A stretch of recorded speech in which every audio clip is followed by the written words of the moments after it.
കഴിഞ്ഞ 2 പതിറ്റാണ്ടിനിടെ രാജ്യം കണ്ട ഏറ്റവും വലിയ വിമാന അപകടമായിരുന്നു ജൂൺ 12 വ്യാഴാഴ്ച അഹമ്മദാബാദിൽ സംഭവിച്ചത്. 274 ജീവനുകളാണ് പൊലിഞ്ഞുപോയത്. സ്വപ്നങ്ങൾ തകർന്ന് തീരാ ദുഃഖത്തിലേക്ക് വീണുപോയ അവരുടെ കുടുംബാംഗങ്ങളുടെ ദുഃഖത്തിൽ മൈഫിൻ ടിവിയും പങ്കുചേരുകയാണ്.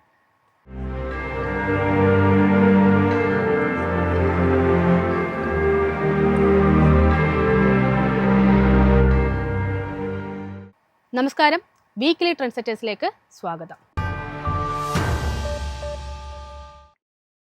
RBIയുടെ ഭാഗത്തു നിന്നുമുണ്ടായ അനുകൂല തീരുമാനങ്ങളുടെയും ടാർഗറ്റ് നിരക്കിലും കുറഞ്ഞ CPI കണക്കുകളും വിപണിയിൽ ഒരു ബുൾ റാലി കൊണ്ടുവരുമെന്നാണ് പ്രതീക്ഷിച്ചത്. എന്നാൽ അപ്രതീക്ഷിതമായി ഇറാൻ ഇസ്രായേൽ സംഘർഷം ആരംഭിച്ചതോടെ സ്ഥിതിഗതികൾ ആകെ മാറി. ആഴ്ചയുടെ അവസാനം ഒരു പാനിക് സെല്ലിംഗിലേക്കാണ് വിപണി നീങ്ങിയത്. എന്നിരുന്നാലും ഡിഫൻസ്, ഫാർമ തുടങ്ങിയ ഓഹരികളിൽ ബുൾസ് അവരുടെ കരുത്ത് കാട്ടിയിരുന്നു. പ്രതിവാരാടിസ്ഥാനത്തിൽ ബെഞ്ച്മാർക്ക് ഇൻഡെക്സുകളായ നിഫ്റ്റി 1.14% ഇടിവ് റിപ്പോർട്ട് ചെയ്തപ്പോൾ സെൻസെക്സ് 1.3% നഷ്ടവും റിപ്പോർട്ട് ചെയ്തു. മികച്ച മുന്നേറ്റം നടത്തിയ IT സൂചികയായിരുന്നു ഈ പ്രതിസന്ധികൾക്കിടയിലും വിപണികൾക്ക് താങ്ങായത്. Nifty media, pharma, health care സൂചികകളും 1% നേട്ടം നൽകി. പ്രോഫിറ്റ് ബുക്കിങ്ങിനെ തുടർന്ന് നിഫ്റ്റി റിയൽറ്റി സൂചികയിലെ സെല്ലിംഗ് പ്രഷർ ശക്തമായിരുന്നു. PSU ബാങ്ക് സൂചികയുടെ നഷ്ടം 2% മുകളിലേക്കാണ് ഉയർന്നത്. അനുകൂലമായ പണപ്പെരുപ്പ കണക്കുകളും ചൈനയും US തമ്മിലുള്ള ട്രേഡ് ഡീൽ എത്തിയെന്ന വാർത്തകൾ ആഴ്ചയുടെ ആദ്യം US വിപണികൾക്ക് ഊർജം പകർന്നിരുന്നു. എന്നാൽ വ്യാഴാഴ്ച ഇസ്രായേൽ ഇറാനെ ആക്രമിച്ചതോടെ കാര്യങ്ങൾ തകിടം മറിഞ്ഞു. കനത്ത വിൽപ്പനാ സമ്മർദ്ദമാണ് സൂചികകൾ അവസാന ട്രേഡിംഗ് ഡേയിൽ നേരിടേണ്ടി വന്നത്. പ്രതിവാരാടിസ്ഥാനത്തിൽ ഡൗ ജോൺസ് സൂചിക 1.32% നഷ്ടം രേഖപ്പെടുത്തിയപ്പോൾ നാസ്ഡാക്ക് 100 0.6% നഷ്ടവും റിപ്പോർട്ട് ചെയ്തു. S&P 500 സൂചിക 0.39% നേരിയ നഷ്ടത്തിലുമാണ് വ്യാപാരം അവസാനിപ്പിച്ചത്. 4 ട്രേഡിംഗ് ദിനങ്ങൾ മാത്രമുള്ള വാരത്തിലേക്കാണ് അമേരിക്കൻ വിപണികൾ കടക്കുന്നത്. ജൂൺ 17 വരുന്ന retail sales, core retail sales ഡേറ്റകളോടാണ് അമേരിക്കൻ വിപണികൾ ആദ്യം പ്രതികരിക്കുക. കോർ റീറ്റെയിൽ സെയിൽസ് 0.3% ഉയരുമെന്നാണ് അനുമാനം. ജൂൺ 18 FOMC യോഗ തീരുമാനങ്ങൾ അറിയാൻ സാധിക്കും. മാറി മറിയുന്ന ഭൗമരാഷ്ട്ര പ്രതിസന്ധികൾക്കിടയിൽ ഫെഡറൽ റിസർവിന്റെ തീരുമാനങ്ങൾ വിപണികൾക്ക് നിർണായകമാകും. എന്നിരുന്നാലും ഒരു കോഷ്യസ് സ്റ്റാൻസ് സ്വീകരിച്ചുകൊണ്ട് തൽസ്ഥിതി തുടരുമെന്നാണ് പ്രതീക്ഷിക്കുന്നത്. 4.5% പലിശ നിരക്ക് തുടരാനുള്ള സാധ്യതയാണുള്ളത്. ജൂൺ 19 അമേരിക്കൻ വിപണികൾക്ക് അവധിയാണ്. എന്നിരുന്നാലും പതിവ് പോലെ ഇനീഷ്യൽ ജോബ്ലെസ് ക്ലെയിംസ് ഡാറ്റകളും എത്തും. നിരാശപ്പെടുത്തിയ ഡാറ്റകളായിരുന്നു പോയ വാരം യൂറോപ്യൻ സൂചികകളെ സ്വാധീനിച്ചത്.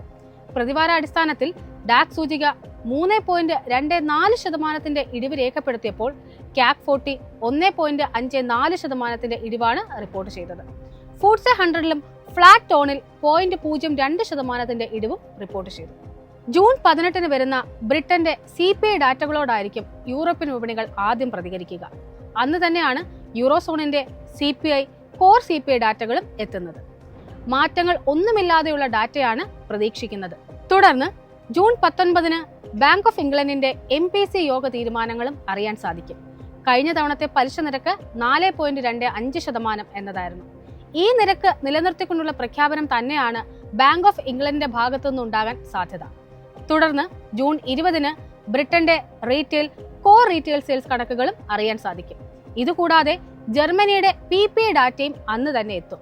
ഇത് പ്രൊഡ്യൂസേഴ്സിന്റെ ഭാഗത്തു നിന്നുള്ള പണപ്പെരുപ്പ ഡാറ്റയാണ്. ഇത് വിപണികൾക്ക് നിർണായകമാണ്. ഡാറ്റകളെ മറികടന്ന് ഇറാൻ ഇസ്രായേൽ സംഘർഷമായിരുന്നു ഏഷ്യൻ സൂചികകളുടെ ഗതിയെ മാറ്റിമറിച്ചത്. അടുത്ത ആഴ്ച ജൂൺ 15 വന്ന ചൈനയുടെ വ്യാവസായിക ഉൽപാദന ഡാറ്റകളോടും തൊഴിലില്ലായ്മ നിരക്കുകളോടുമായിരിക്കും ആദ്യം വിപണികൾ റിയാക്ട് ചെയ്യുക. ജൂൺ 16 ബാങ്ക് ഓഫ് ജപ്പാന്റെ ധനനയ യോഗ തീരുമാനങ്ങളും അറിയാൻ സാധിക്കും. കൂടാതെ ജൂൺ 19 വരുന്ന ജപ്പാന്റെ CPI, കോർ CPI ഡാറ്റകളോടുകൂടി ജപ്പാന്റെ പണപ്പെരുപ്പത്തിന്റെ ഗതിയെ വിലയിരുത്താൻ നിക്ഷേപകർക്ക് സാധിക്കും.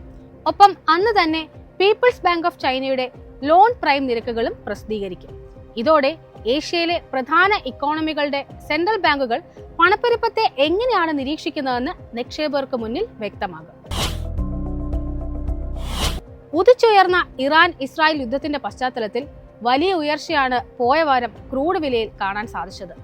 ബ്രെന്റ് ക്രൂഡ് വാരാന്ത്യത്തിൽ 11.02% നേട്ടത്തിൽ ബാരലിന് $73.535 എന്ന നിലയിലാണ് വ്യാപാരം അവസാനിപ്പിച്ചത്. സമാനമായി WTI ക്രൂഡ് പ്രതിവാരാടിസ്ഥാനത്തിൽ 11.74% നേട്ടത്തിൽ ബാരലിന് $71.395 എന്ന നിലയിലും വ്യാപാരം അവസാനിപ്പിച്ചു. ഇറാൻ ഇസ്രായേൽ പ്രതിസന്ധിയുടെ പശ്ചാത്തലത്തിൽ സപ്ലൈ ചെയിൻ തടസ്സപ്പെടുമോ എന്ന ഉത്കണ്ഠയാണ് ക്രൂഡ് വിലയിലെ ഈ കുതിപ്പിന് കാരണമായത്. രണ്ട് രാജ്യങ്ങളും തമ്മിലുള്ള സംഘർഷം മാറ്റമില്ലാതെ തുടർന്നാൽ സ്ട്രെയിറ്റ് ഓഫ് ഹോർമസിലൂടെയുള്ള ക്രൂഡിന്റെ നീക്കം അനിശ്ചിതത്വത്തിലാകും. ലോകത്തിലെ എണ്ണ വ്യാപാരത്തിന്റെ 20% കടന്നു പോകുന്നത് ഈ കടൽപാതയിലൂടെയാണ് എന്നതും സംഭവത്തിന്റെ ആക്കം വർദ്ധിപ്പിക്കുന്നു. ടെക്നിക്കൽ സൈഡിൽ ബ്രെന്റ് ക്രൂഡിന്റെ ആദ്യ സപ്പോർട്ട് $69.799 തുടർന്ന് $68.214 അപ്സൈഡിലേക്ക് വരുമ്പോൾ $76.72 പ്രധാന റെസിസ്റ്റൻസ്.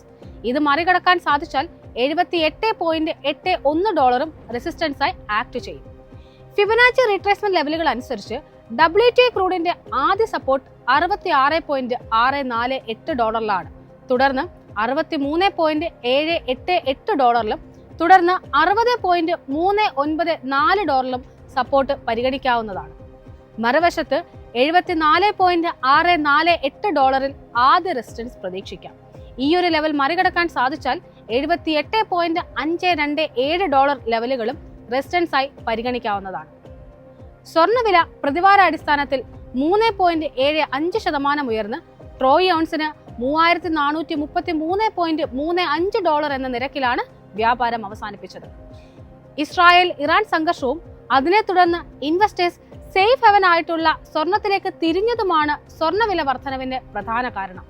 ടെക്നിക്കൽ സൈഡിൽ ഗോൾഡിന്റെ ആദ്യ സപ്പോർട്ട് $3372 തുടർന്ന് $3294 കാണാൻ സാധിക്കുന്നത്. $3450 ആദ്യ റെസിസ്റ്റൻസ് പ്രതീക്ഷിക്കാം. ഈയൊരു ലെവൽ മറികടക്കാൻ സാധിച്ചാൽ $3502 റെസിസ്റ്റൻസ് പ്രതീക്ഷിക്കാം. ഇന്ത്യൻ രൂപയിലേക്ക് വരുമ്പോൾ വീക്ക്ലി ബേസിസിൽ നേട്ടമാണ് പോയ വാരം രേഖപ്പെടുത്തിയത്.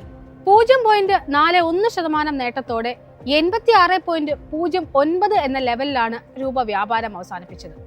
86.389 രൂപയിലാണ് വരും ആഴ്ചയിൽ രൂപയുടെ ഇമ്മീഡിയറ്റ് സപ്പോർട്ട് ഉള്ളത്. തുടർന്ന് 86.692 രൂപ എന്ന ലെവലും സപ്പോർട്ടായി കണക്കാക്കാം.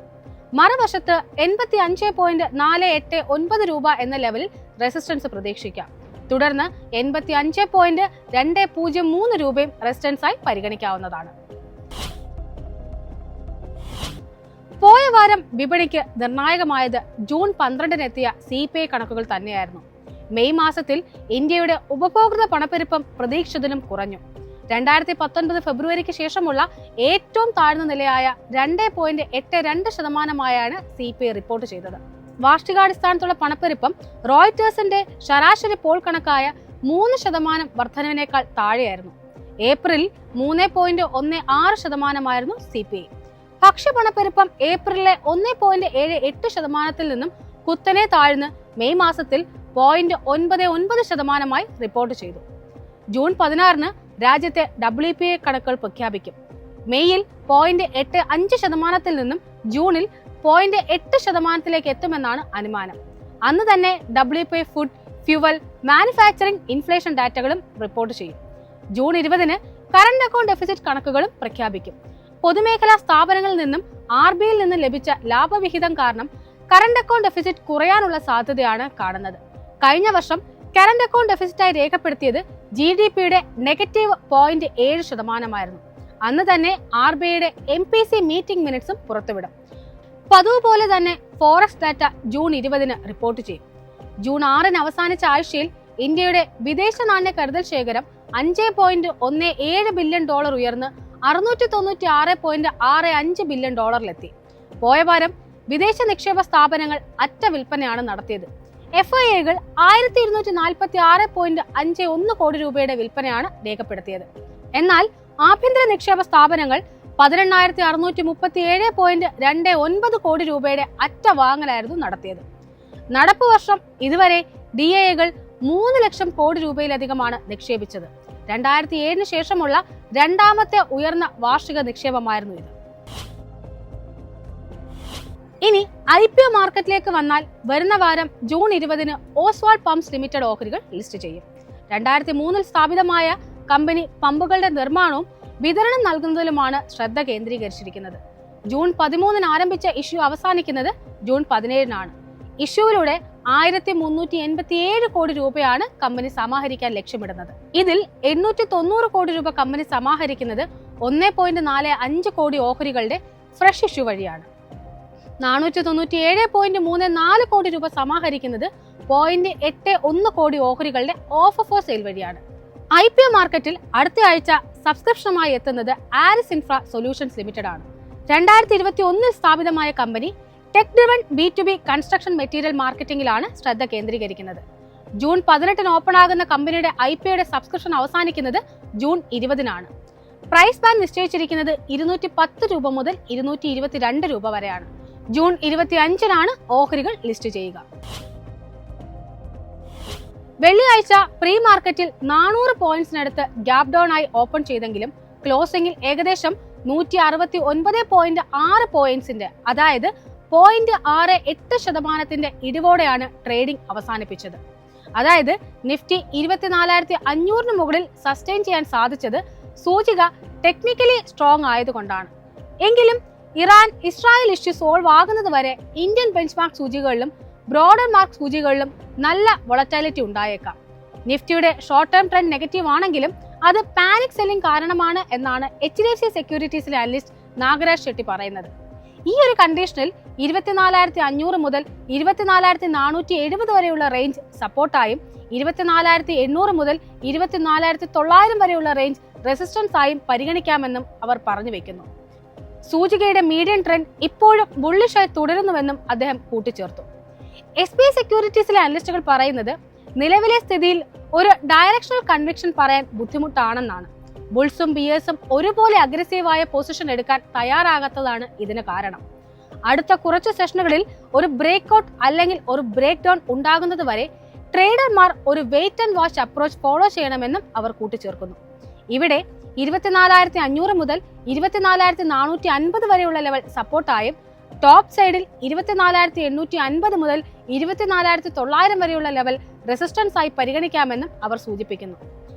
ബാങ്ക് നിഫ്റ്റിയിലും സമാനമായ സെൽ ഓഫ് ആണ് വെള്ളിയാഴ്ച കാണാൻ സാധിച്ചത്.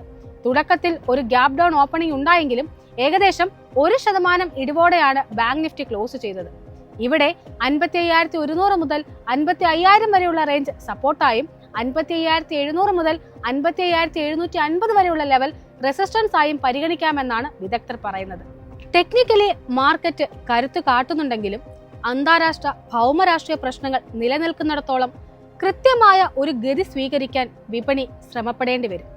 അതുകൊണ്ട് തന്നെ വരുന്ന വാരത്തിൽ ജാഗ്രതയുള്ള സമീപനം സ്വീകരിക്കുന്നതാണ് അഭികാമ്യം.